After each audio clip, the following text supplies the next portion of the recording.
Greetings, my name is Thomas, this is my travel channel, and I bring you the capital of Slovenia, Ljubljana. Hvala. The capital city of Slovenia, Ljubljana, lies in the centre of the country and has a population of approximately 300,000. The city proper spreads over an area of 163 square kilometres, roughly the size of Sarajevo or Estonia's capital Tallinn. Whilst not big, there is easily enough to keep you occupied for a day or two. And let's not forget Plečnik, who was a significant figure in forming a lot of the buildings you see around the city. I'm going to take you to some key sites that I find of interest. So without further ado, let's go. You can't come to Ljubljana and not visit the Triple Bridge. It's without doubt one of the most visited landmarks within the city. Plečnik, the well-known Slovene architect, who was responsible for many other buildings around Ljubljana and beyond, was also responsible for constructing the two pedestrianised bridges spanning over this river. Behind me is the Franciscan Church of the Annunciation, decked out in early Baroque style. Its pink facade cannot go unnoticed, positioned on the edge of the new town, facing the old town and river Ljubljanica. Whilst Plečnik played an important part in Ljubljana, his works can be noted in other cities such as the Church of the Most Sacred Heart of Our Lord in Žižkov, Prague. Besides this, there are many other architects who have contributed to the beauty of this very navigable city.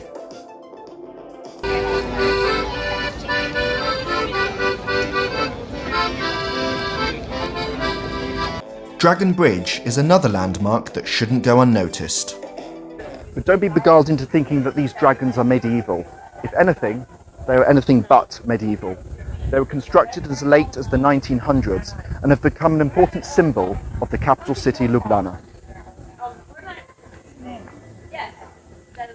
Also, covering the city are over 230 kilometres of cycle lanes. Make sure when coming here you don't veer into them if you decide to navigate the city on foot.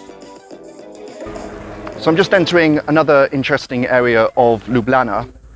The name is called Metelkova Art Centre, and it is a cluster of houses and motifs which are dedicated to peace and non-violence.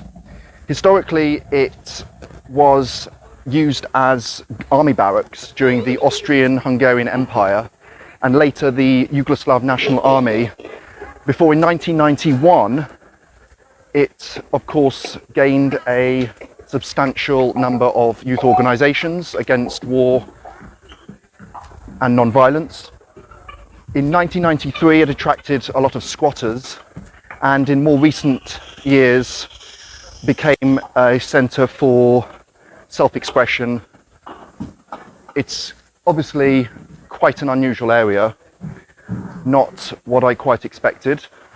The lesbian, gay, bisexual, transgender movement also had a presence here, as you can see the motif here on the left.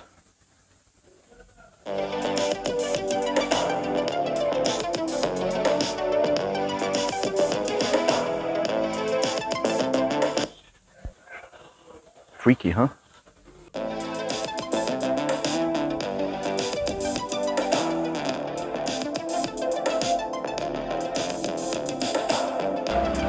I'm now back in the centre of Ljubljana, and there's quite a smart little funicular going up to the castle, which I'm going to head on up to and have a look. This gives aerial views over the new town from the old town. So the funicular should be in this direction. Looks like we've got a green light here, so I'm just going to pop across, and within about 2 minutes I'll be at the foot of the funicular.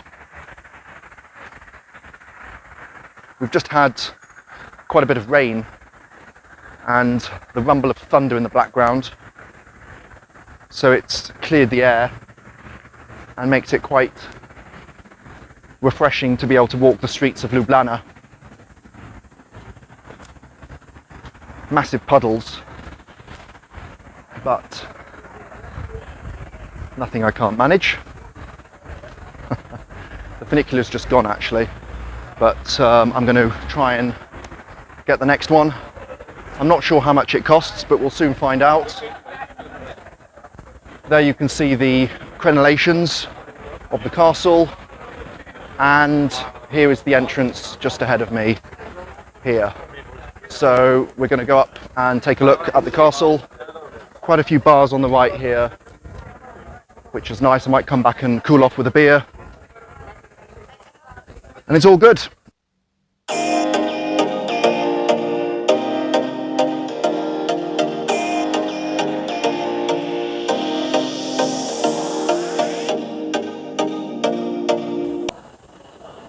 I'm standing in the old town of Ljubljana, outside Honey House. Honey is in fact one of the most significant parts of Slovenian culture. So I'm going to go inside and take a look and see if I can get some information about how honey plays such an important part of Slovenian life. Let's go. One of the things I learned here is how honey is such an important agricultural activity. Apparently there are 5 beekeepers per 1,000 inhabitants. Apiaries are another unique feature of beekeeping in Slovenia, such as painting the outsides, and go hand in hand with the practice itself. The nationally recognised 18th century beekeeper was Anton Janša, known throughout Slovenia as an apiarist and painter. Next up on my list is Jales Cemetery in the north of Ljubljana. It's positioned not far from the Sava River, close to the city limits. The cemetery is the burial ground for numerous World War I soldiers, besides Jože Plečnik, and that's where we're going to check out now. So I found the yellow church, which is the reference point to finding Plečnik's grave. Let's see if we can find him, shall we? They said section 6. So that's section 6. Plečnik, where are you? This is the end of section 6, I think.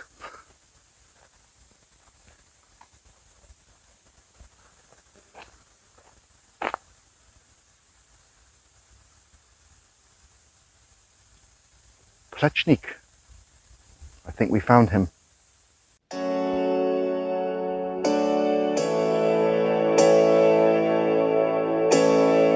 Ljubljana is a pretty compact, friendly city, and I'd be surprised if you came away with nothing on any visit here.